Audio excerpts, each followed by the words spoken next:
মঙ্গল গ্রহ কেন মৃত? দীর্ঘদিনের প্রশ্নের উত্তর পাওয়া গেল।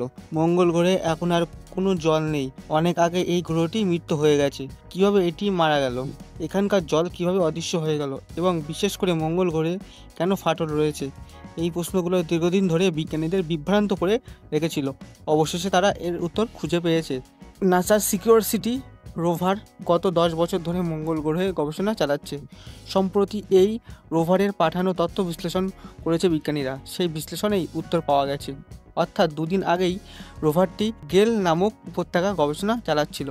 বলা হয়ে থাকে এক সময় এই অঞ্চলে জল ছিল, সেই কারণে এখানে অনুসন্ধান চালানো হচ্ছে। এমন অবস্থায় মাউন্ট সর্পের ঢালে রোভারটি মাকড়সা জালের মতো পাথরের কাঠামো খুঁজে পেয়েছে।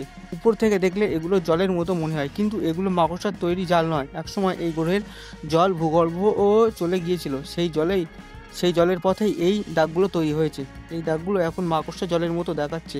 এর পাশাপাশি লক্ষ লক্ষ বছর ধরে বাতাসের ক্ষয়ের কারণে নরম শিলাগুলো ক্ষয়ে গিয়ে এরকম কাঠামো তৈরি করেছে।